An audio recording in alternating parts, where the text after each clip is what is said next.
Depuis ce matin, on partage donc l'ensemble des initiatives, les données. On a aussi précisé les termes du débat. Pour la prochaine intervention, voilà, j'ai le plaisir d'accueillir Pierre Gerbert, qui est économiste senior agriculture à la Banque mondiale, plus spécifiquement en charge de toute la zone Asie.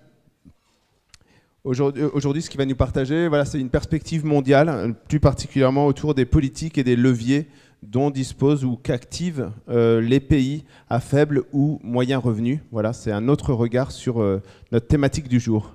Donc, bienvenue Pierre.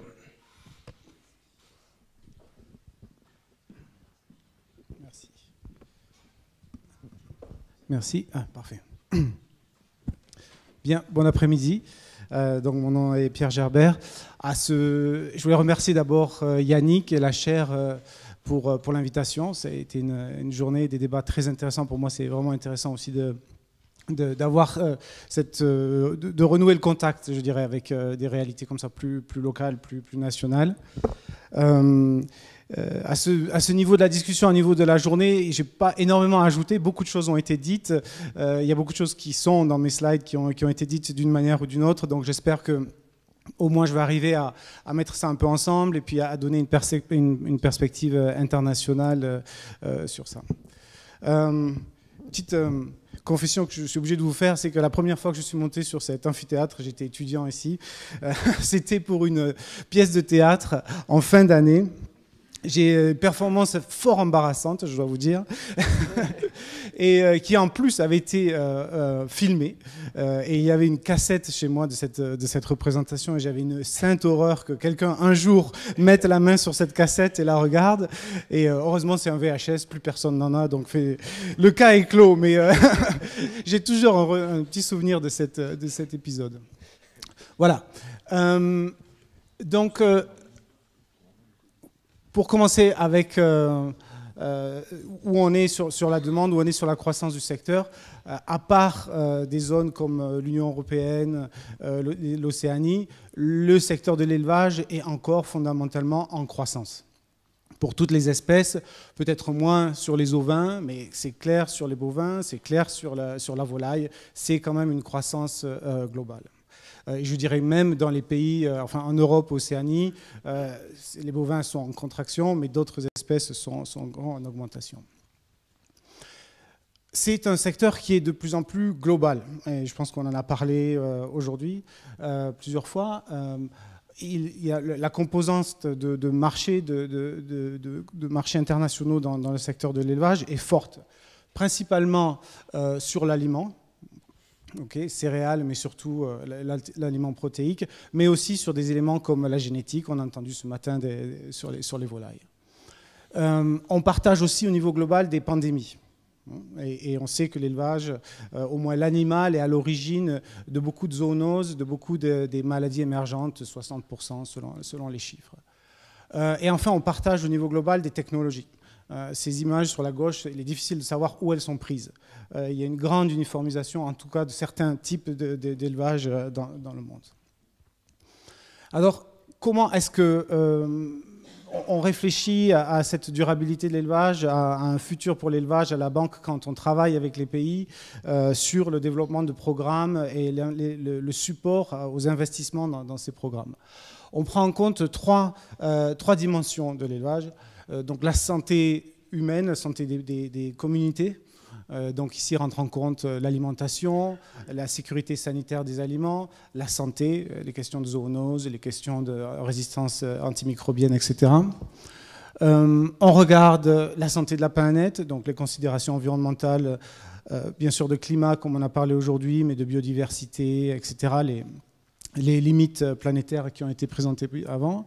Et enfin, on regarde la santé des économies, avec le double objectif, d'une part, d'éradiquer la pauvreté extrême, et d'autre part, de faciliter un développement plus partagé, donc lutter contre les inégalités, si vous voulez. Okay. Donc ça, c'est le cadre un peu théorique qui nous sert pour formuler des projets, pour discuter d'élevage quand on engage la discussion avec des gouvernements.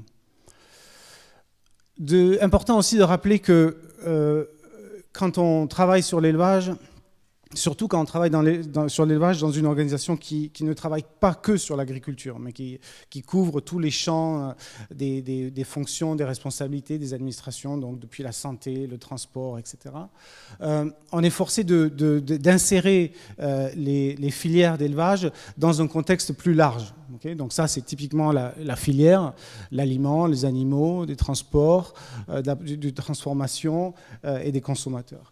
Mais à chaque étape, on s'intègre dans des domaines plus larges. Okay, on s'intègre ici dans les thématiques de ressources naturelles, d'environnement, ici dans les thématiques d'une santé, ici dans la gestion de l'eau, de l'accès à l'eau, de la potabilité, etc.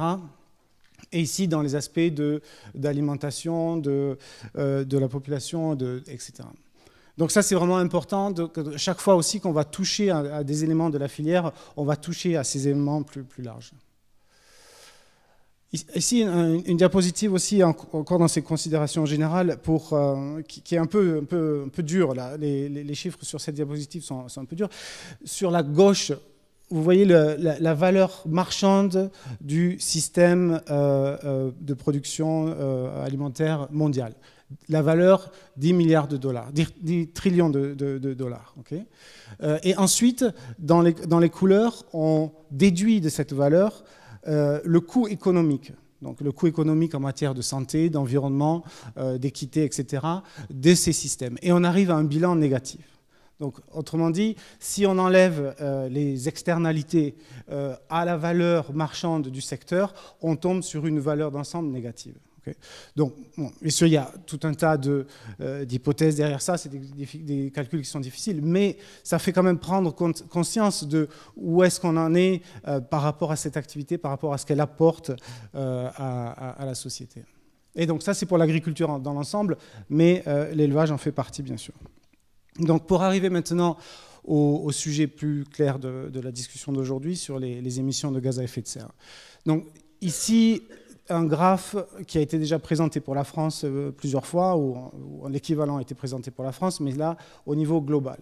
Donc on regarde pour toutes les chaînes de production animale au niveau global, à gauche, quels sont les produits qui sont associés avec les émissions, ensuite, à gauche les espèces, ensuite les produits, ensuite les processus le long des filières, et enfin les gaz. Okay, donc vous voyez qu'en premier lieu, au niveau des espèces, c'est les bovins, donc c'est rien de spécial, c'est quelque chose qui a été déjà aussi discuté pour la France. Lié à cela, au niveau des productions, c'est la viande, donc une fois de plus parce qu'elle est associée aux bovins et aux ovins, qui vont émettre du méthane par la rumination entérique, mais aussi par le volume de production, le lait et les œufs. Ensuite, la prochaine barre nous montre les processus. Ici, c'est un peu plus fractionné, mais ce qui est en gros important de retenir, c'est qu'on a une moitié des émissions qui sont liées à la production de l'aliment, dans son ensemble, donc incluant le changement d'utilisation du sol, incluant la fertilisation, les transports, etc. Et puis, on a un 40% en gros lié à la fermentation entérique. Donc, on a ces deux gros blocs. Et enfin, les émissions par gaz, et on voit l'importance du méthane, on en a parlé déjà avant, et au niveau mondial aussi, l'agriculture, l'élevage est un des émetteurs dominants en matière de protoxyde d'azote et de méthane, comme il a été déjà décrit pour la France. Une autre diapositive, ça aussi, c'est je crois, assez connu. Les intensités par unité de produit sont très différentes selon les produits, en mettant en haut les émissions liées aux viandes produites par des bovins et tout en bas, les volailles. Je ne rentre pas dans les détails, ça c'est clairement, je crois, assez connu. Ça offre bien sûr des options de substitution au niveau national dans la part de certains produits dans les rations alimentaires, dans la diète des habitants. Mais ce qui est vraiment important, je crois que plus que la première, c'est celle-ci, et donc ça c'est pour la viande, qui montre la variabilité, l'immense variabilité qu'il y a ici entre pays, mais aussi au niveau des pays entre régions, dans les régions au niveau des sous-régions, et au niveau des sous-régions, au niveau des fermes. La grande variabilité qu'il y a en matière d'intensité d'émissions. Et ça, c'est extrêmement important, et bien sûr, c'est quelque chose qui pose problème pour tous les systèmes de quantification, agribalise, etc. Comment capter ou refléter cette immense diversité dans des paramètres qui sont gérables et qui sont suffisamment clairs et compréhensibles, comme il a été dit dans le premier panel.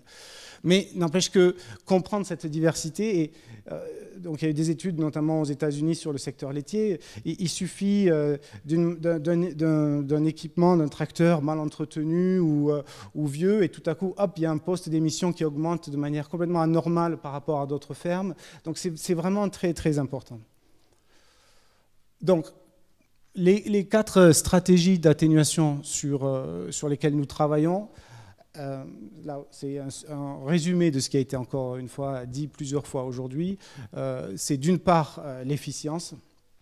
Et donc dans les pays où on travaille, dans les pays à faibles et moyens revenus, on a énormément à faire là-dessus. Génétique, alimentation, reproduction, conduite du troupeau, etc. Donc ça, c'est très, très important. Les freins et les complications qui ont été très bien discutées dans le panel précédent s'appliquent entièrement, okay, mais les gains potentiels sont certainement supérieurs dans ces pays-là que ce qu'on voit ici. Ensuite, la séquestration du carbone, les puits de carbone. Beaucoup a été dit aujourd'hui. Je voudrais juste dire 2 choses. Un, c'est particulièrement important quand on part de situations dégradées. Donc quand on part de situations où les pâturages sont dégradés, ont déjà perdu une couverture végétale ou ont perdu du carbone, de la matière organique, regagner ces stocks-là, c'est là où on gagne vraiment. Et 2, bien sûr, l'enjeu, c'est de le garder, le carbone, ensuite. Et ça, c'est pas évident.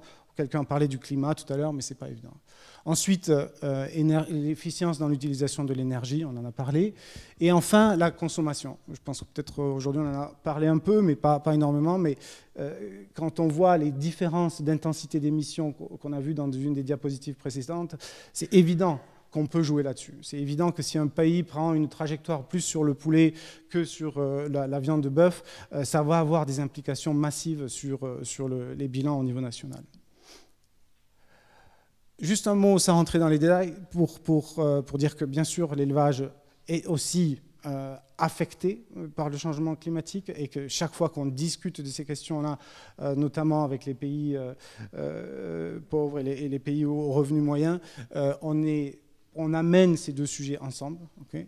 Il y a des impacts directs et des impacts indirects. Ce n'est pas le sujet aujourd'hui, mais je voulais quand même avoir une diapositive là-dessus parce que c'est vraiment important de le garder à l'esprit. Et il y a des interactions, il y a des synergies même entre les deux. Si un cheptel est soumis à des pertes massives par sécheresse ou inondation, etc., tous les 2-3 ans, ce n'est pas non plus bon pour les émissions de gaz à effet de serre au niveau national, parce qu'il faut reconstituer le cheptel, et donc c'est des émissions perdues au fond.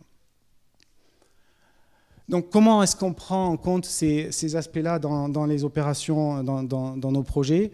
On a mis en place un système de requirements, de processus, de tests qui doivent être faits pour chaque projet lors de la préparation. Le premier, c'est de faire un screening, de faire une évaluation de la vulnérabilité de ce projet au changement climatique. Donc, on regarde essentiellement si le changement climatique va pouvoir avoir un effet négatif sur les objectifs espérés du projet. Le deuxième, c'est que chaque projet doit faire un bilan exempté des impacts sur les émissions de gaz à effet de serre. Le troisième, c'est de prendre en compte ces émissions-là, ces émissions gagnées ou ces émissions réduites, dans l'analyse économique du projet. Donc on utilise un coût du carbone pour rentrer cet effet-là dans l'analyse économique. Enfin, on regarde ce qu'on appelle les co-benefits, c'est-à-dire que pour chaque dollar investi dans le secteur, on va vérifier si ce dollar a un effet pour l'atténuation ou un effet pour l'adaptation. Prenons un exemple, on investit dans des biogaz. C'est peut-être pour assurer la sécurité énergétique dans des régions reculées. Mais ce dollar investi va aussi générer un effet d'atténuation, donc il compte ici comme co-bénéfice. Et donc on a, à au niveau de l'organisation, des objectifs de co-bénéfice. Et enfin, et ça c'est de plus en plus la norme, on a des indicateurs dans le projet qui vont suivre les impacts sur le changement climatique tout au long du projet. Donc, je voulais prendre deux exemples pour vous donner un peu une idée de ce qu'on fait et des implications que ça a ou des interrogations qu'on a encore, parce que c'est bien sûr des choses qui sont en développement. Le premier est en Éthiopie. On a un projet ici sur la gauche qui appuie le secteur de l'élevage et des pêches, donc un appui assez général depuis les capacités du ministère jusqu'aux travaux d'appui technique aux producteurs, etc. Et on a sur la droite un projet qui va payer pour des crédits carbone. Donc le projet sur la gauche a pour vocation d'améliorer l'efficience, la performance, donc générer quelque part des réductions d'émissions, et le projet sur la droite a pour vocation de payer dans le futur et faire boule de neige pour amplifier ce phénomène. Et donc, si on regarde les effets de ce projet, au niveau des intensités d'émissions, on a un résultat assez positif. Okay, en 2019-2020, on était à moins 31%, et puis on est passé jusqu'à moins 38%. Donc c'est un résultat positif et qui est en ligne avec les objectifs du projet qui étaient à 35%. Donc bilan positif. Et je dirais que dans les systèmes, aujourd'hui on a beaucoup entendu de 20%, 25%, ça c'est les choses que l'on peut obtenir, des intensités d'émissions, des réductions d'intensité d'émissions que l'on peut obtenir dans des systèmes en Europe. Dans ce genre de système, 35%, 40%, c'est beaucoup plus à portée de main, encore une fois, parce qu'on a beaucoup plus de marge d'amélioration dans les pratiques. Mais ce qui est intéressant, c'est vraiment de voir ce qui s'est passé par secteur. Donc si on prend les laits, on est sur un narratif typique, augmentation de l'efficience. Okay, plus d'émissions par capita, mais beaucoup plus de production par capita, donc intensité descend.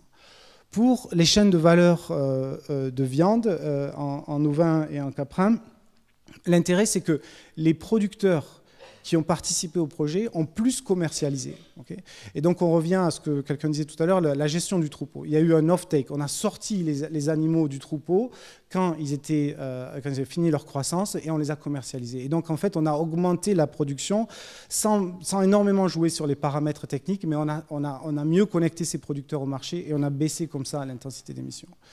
Et enfin pour les volailles, on a augmenté les émissions, en fait.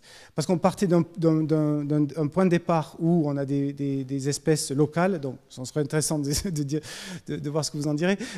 On partait d'un point de départ avec des espèces locales qui se nourrissaient de résidus et autour de la ferme, et on est passé sur des systèmes semi-intensifs qui, oui, ont une meilleure productivité, mais qui dépendent d'aliments importés, et c'est là où on a perdu. Donc dans l'ensemble, on a perdu. Donc ça, c'est je pense, assez intéressant de voir que derrière un projet, une approche, en fait, les filières donnent des résultats assez différents. Le deuxième exemple que je voudrais discuter, c'est un exemple en Ouzbékistan. Donc c'est aussi un projet assez large d'appui au secteur de l'élevage institutionnel, recherche, etc. Mais ce projet a une ligne de crédit, c'est-à-dire que c'est 160 millions de dollars qui sont donnés à des banques locales, des banques privées locales, qui vont faire des prêts avantageux pour le secteur de l'élevage. Donc donner plus de capacité d'investissement, si vous voulez, aux éleveurs dans le pays. Et donc cette ligne de crédit doit générer 100% de co-bénéfices. C'est-à-dire chaque investissement supporté, appuyé, doit générer un effet d'atténuation ou un effet d'adaptation. Et donc on a une liste, je ne vais pas aller dans les détails, on a une liste de critères, d'activités qui peuvent être financées. Si on finance, par exemple, certaines activités, on doit démontrer de la performance environnementale pour accéder à la ligne de crédit. Donc, par exemple, des entrepreneurs qui achèteraient des vaches, notamment en Europe, en Allemagne, et en Autriche, doivent démontrer que ces bovins vont être utilisés non seulement pour améliorer la génétique sur leur ferme, mais substituer des bovins d'une génétique moindre dans les populations aux alentours. Donc c'est assez difficile à mettre en place, les critères sont assez difficiles à suivre, etc. Et on est encore en train de travailler dessus, il n'y a pas de conclusion ici. Mais la question c'est, est-ce que les taux d'intérêt que nous on propose, qui sont moindres que ce que les producteurs trouvent autrement sur le marché, vont effectivement être suffisamment intéressants pour déclencher ce genre d'investissement. Donc, est-ce que la finance, l'accès à la finance ou l'accès à une finance moins onéreuse, si vous voulez, peut être un des leviers qui va amener vers ce genre d'investissement. Donc, la suite au prochain épisode là-dessus. Voilà, le dernier coup de zoom que je voulais faire, c'est sur le méthane. On en a parlé beaucoup aujourd'hui aussi. Je pense que c'est quelque chose dont on va entendre beaucoup parler, le méthane. Je pense que c'est discutable, pourquoi on met l'accent sur le méthane vis-à-vis d'autres gaz et vis-à-vis aussi d'autres préoccupations environnementales ou sociales, etc. Mais c'est clair qu'il y a, à l'heure actuelle, une forte attention portée sur le méthane. Je pense qu'une des raisons, en tout cas en élevage, elle est sur cette diapositive, c'est que c'est relativement facile de savoir où ça se passe et pourquoi ça se passe. Okay, c'est essentiellement la rumination, enfin la fermentation entérique chez les bovins. C'est largement dominant. Donc on a un processus, une espèce, bien sûr une multitude de systèmes derrière, mais on sait focaliser.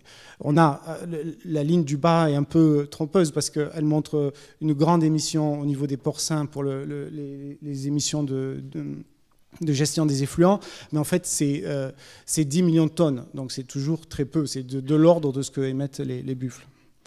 Donc ça c'est un premier point. Et le deuxième point, bien sûr, qui je pense, justifie l'attention portée au méthane, c'est la durée de vie relativement courte dans l'atmosphère du méthane, qui fait qu'une réduction des émissions maintenant peut se mesurer par des réductions d'effets sur le changement climatique assez rapidement, donc de l'ordre de 20 ans, donc, ce qui n'est pas le cas pour le protoxyde d'azote et le dioxyde de carbone.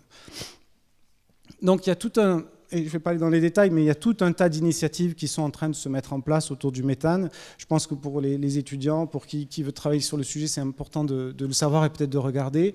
Il y a eu un engagement sur le méthane à la COP26, donc il y a 3 ans. 158 pays se sont joints à cet engagement. Et comme vous voyez, l'objectif, c'est de réduire les émissions de 30% entre 2020 et 2030. Donc c'est assez ambitieux. Okay.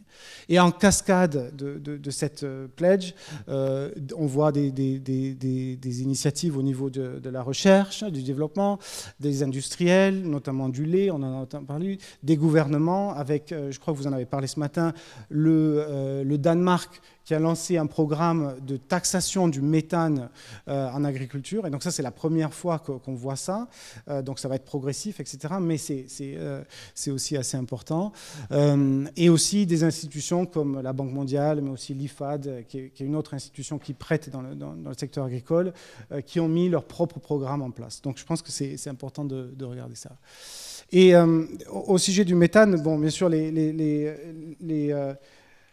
les pistes d'entrée sont sur l'amélioration de l'efficience, etc. On en a parlé, mais un point que je voulais souligner, c'est les additifs alimentaires. Je pense qu'on en parlerait plus aujourd'hui, parce que, en tout cas, au niveau international, et on en parle beaucoup de ces additifs alimentaires, il y a un grand engouement pour ces produits. On a 2 types d'additifs, un qui va changer le système microbien dans le rumen et un autre qui va bloquer les méthanogènes. Okay. Donc le premier, qui a des effets maintenant relativement démontrés et stables de l'ordre de 30% de réduction d'émissions, on a un produit commercialisé qui s'appelle Boevar. Non seulement il a été développé, il a été testé, il a reçu l'aval de la communauté scientifique sur son effet et sur la durabilité de son effet, mais il a aussi maintenant passé les autorisations de commercialisation dans 65 pays, dont l'Union européenne pour les vaches laitières, le Brésil, les États-Unis, etc. Donc ça va vraiment certainement commencer. Mais je pense qu'il est important de noter Donc c'est une bonne nouvelle, c'est clairement une bonne nouvelle, ça fait partie des instruments dont vous parliez tout à l'heure. Mais il y a je pense qu'il y a quelques points à soulever. D'une part, ces produits n'augmentent pas la productivité. Okay, donc le méthane, c'est de l'énergie. Quand on réduit les pertes de méthane, on pourrait penser qu'on garde de l'énergie dans le système vache, et donc on augmente la productivité, mais ce n'est pas le cas. Donc en fait, c'est un coût net pour le producteur. Et ça, il y a beaucoup d'endroits où ça ne va pas passer, et les producteurs ne vont pas être prêts à payer pour ça. Donc ça, c'est un premier point. Le deuxième point, bien sûr, ça va être une question avec les consommateurs. Est-ce qu'ils vont être prêts à payer pour ça? Est-ce qu'ils vont être prêts à accepter ça? Donc, je pense qu'il y a encore quelques questions, mais peut-être que ça, c'est peut-être pas le pire. Mais le troisième point ici, sur lequel je pense qu'il faut insister, c'est que l'utilisation d'additifs ne se prête pas à tous les systèmes. Donc, c'est des dosages très fins. Surtout si on ne veut pas dépenser trop dans ce produit. Et donc, pour faire ces dosages très fins, il faut avoir un bon contrôle de la ration alimentaire des animaux. Et il y a beaucoup de systèmes où on a la majorité des émissions de méthane qui ne sont pas prêts à ça. Il s'agit bien sûr des systèmes extensifs, mais aussi de certains systèmes mix où on utilise des coproduits pour l'alimentation des animaux. Et donc, en fait, on a un peu un risque que ceux qui s'en sortent déjà mieux s'en sortent encore mieux par le biais de ce genre de produits, et ceux qui ont du mal à être présents sur les marchés internationaux ont encore plus de mal. Voilà, trois remarques pour la conclusion. Je voulais revenir sur cette question d'atténuation nette ou d'atténuation des intensités d'émissions. Je pense que c'est vraiment très important. Je pense que chaque fois, en tant que, notamment étudiant, vous êtes devant un chiffre, vous devez vraiment vous poser cette question-là. En haut, c'est les atténuations relatives ou émissions évitées. On a une BAU, business as usual, une ligne de base croissante. Okay, on a un pays comme l'Éthiopie où les volumes de production sont en croissance. Et on va injecter des techniques, des améliorations qui vont faire qu'on va baisser l'intensité d'émissions, 20-25% ici, 35%, 40% dans des pays à revenus moyens ou bas. Et donc, on va baisser l'intensité. Mais en fait, le volume absolu d'émissions continue à augmenter. Okay, mais on peut quantifier un delta et on peut dire on a évité ces émissions-là, donc on a généré des réductions d'émissions. Et puis l'autre approche, c'est de dire non, on prend un point fixe, et c'est l'approche rouge en bas, et à partir de là, on va voir dans le futur si on a baissé de manière absolue les émissions. Okay. Et donc évidemment, pour l'objectif de l'accord de Paris, pour tout ça, c'est le graphe rouge qui compte. Ouais. Mais dans certaines conditions, on est prêt à accepter le bleu. Et toute la question, c'est quand est-ce qu'on est prêt à accepter le bleu au vu des conditions particulières de certains pays, au vu des conditions de pauvreté ou des questions de sécurité alimentaire, etc. Donc je pense que ça, c'est vraiment une différence cruciale. C'est une différence très importante aussi quand on arrive à la finance climat, où est-ce que les investisseurs sont prêts à payer que pour le rouge ou aussi pour le bleu. Donc c'est des questions vraiment très, très importantes. C'est basique, mais ça revient tout le temps. Le deuxième point, c'est la finance. Je suis obligé d'en parler vu de là où je travaille. Un rapport récent qui a quantifié les volumes d'investissement pour réduire de 20 à 30% les émissions de gaz à effet de serre dans le système d'alimentation mondiale.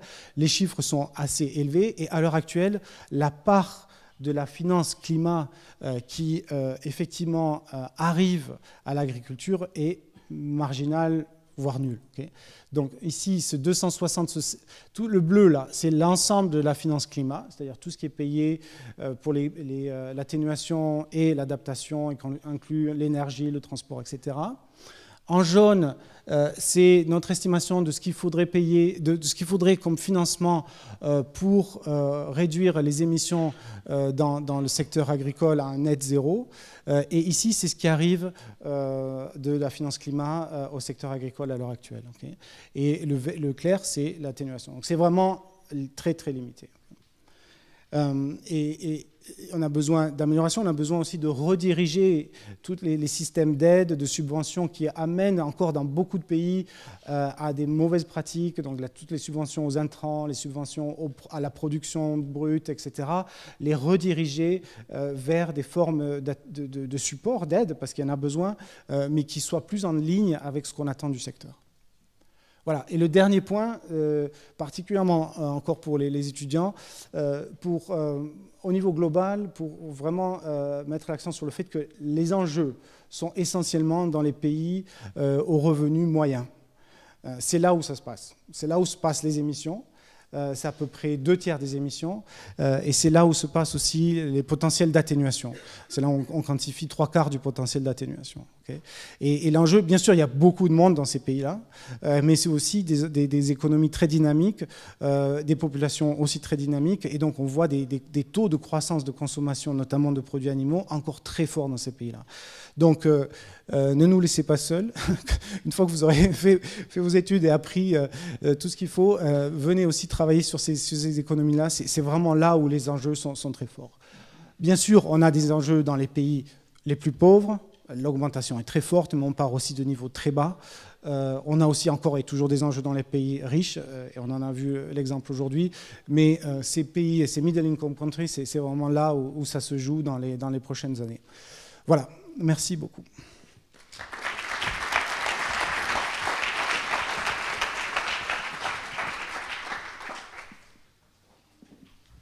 Merci Pierre.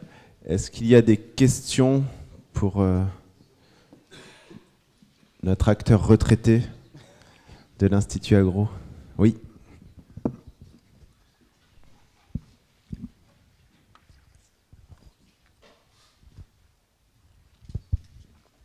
Merci pour votre présentation. Je voulais revenir au sujet des additifs alimentaires dont vous avez parlé, qui permettraient de diminuer la production de méthane et donc des émissions de méthane.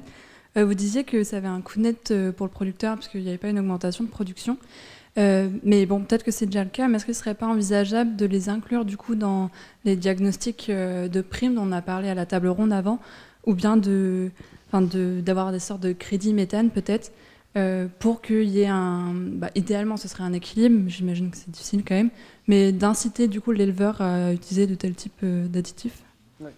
Oui, peut-être on va reprendre aussi, mais oui, et c'est le cas. Okay. DSM, la boîte qui produit Bovaer, a développé une méthodologie, effectivement, pour prendre en compte l'ajout d'additifs dans les... pour reconnaître l'effet de l'additif et ensuite pour générer des crédits carbone avec les émissions générées. Enfin, pour pouvoir commercialiser ces crédits carbone ensuite. Honnêtement, je n'ai pas les chiffres de rentabilité pour l'éleveur, mais je crois que c'est déjà aussi disponible. Combien ça coûte à l'éleveur versus combien il peut gagner par la vente des crédits carbone. Peut-être quelqu'un dans la salle a ces chiffres-là, mais moi je ne les ai pas. Je pense que bien sûr, ça va dépendre du marché où ils vont vendre. Le coût. Ouais. Et le revenu du crédit carbone, s'ils utilisent Bovaer? Alors là, il faudrait faire un calcul déjà de combien ça réduit, parce qu'on annonce moins 30%, mais je ne pense pas que ce soit... Ça, c'est vraiment utilisé pour une vache qui sort jamais, qui pâture pas. Enfin, voilà, donc je ne suis pas sûre que ce soit au final vraiment moins 30%. Et le crédit carbone, il rémunère sur 5 ans, le producteur, 30 € la tonne de carbone évité. Ouais. Donc là, il faudrait faire des calculs que je n'ai pas... Mais je crois que s'ils ont préparé la méthode, c'est parce qu'ils pensent que c'est effectivement ça peut. Dans le cas où on peut vendre les crédits carbone, ça peut être viable. Donc on peut payer Samuel, sur le. Tu dis 6 €, toi. Il y a un petit calcul de 6 € de.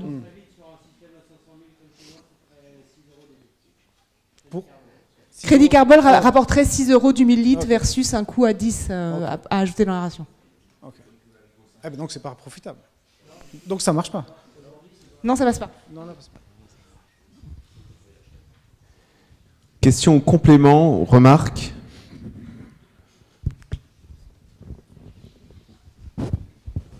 On voit quand les corps vont en avant qu'ils appellent le micro. Merci. L'outil Cap2R va évoluer pour prendre en compte en 2025. Les premiers compléments alimentaires vont être implémentés dans cet outil-là pour que ce soit utilisable dans notre outil. il n'y aura pas la dimension économique, ça ne nous concerne pas. En tout cas, la dimension baisse de méthane sera bien faite. Et puis, l'ambition de l'outil, c'est d'augmenter le nombre de compléments alimentaires qui pourront être référencés et utilisés sur la base de la science, des autorisations réglementaires qu'on a vues. Et le moins 30% qui a été évoqué, ça marche quand les animaux en consomment. Quand les animaux sont en pâturage, ils n'en consommeront pas. Donc tout ça, ça sera pris en compte dans les diagnostics et dans les plans carbone. Merci. Oui. Merci. Oui, un complément aussi et un autre regard, c'est que ces additifs-là, c'est effectivement un effet on-off. Et donc c'est ce qu'on disait tout à l'heure lors de la table ronde, c'est qu'il y a aussi des optimisations en termes de conduite de troupeaux et de systèmes d'élevage plus vertueux et en même temps économiquement plus viables. Donc c'est peut-être aussi commencer par ces éléments-là avant d'avoir finalement l'additif qui finalement a un coût mais n'améliore pas finalement le système proprement dit. Et l'autre point, moi j'ai pas les éléments scientifiques non plus, mais est-ce que cet additif qui est validé pour rester sur le bovin, sur l'aspect réduction de carbone, apporte aussi la sécurité sur la santé animale long terme et ensuite sur la capacité de transformation laitière, notamment les fromages, qui sont les produits les plus transformés, on va dire ça comme ça. Et est-ce qu'effectivement il y a des effets? Si oui, lesquels? Je ne suis pas certain qu'on ait encore aujourd'hui toutes les réponses. C'est sûr. Je suis complètement d'accord avec vous. Je pense que, en tout cas, aussi dans les pays où on travaille, nous, c'est pas la première entrée, c'est clair. C'est l'entrée, enfin, ça vient en bout de chaîne quand on a vraiment fait le reste des autres optimisations. Mais c'est très, ça appelle l'intérêt parce que c'est un produit magique et donc ça fonctionne et il y a ça appelle beaucoup d'intérêt chez les décideurs, dans les ministères, etc. Donc pour nous c'est un vrai sujet d'arriver à réfléchir là-dessus avec eux. Je pense que sur les effets d'atténuation, ça a été assez bien étudié. Moi, j'ai suivi ça d'assez près avec des collègues, mais sur les éléments dont vous parlez, sur la transformation, etc., je pense beaucoup moins. Mais je crois que sur le fait notamment du fait que l'effet est durable, etc., je pense que c'est assez clairement démontré, quoi.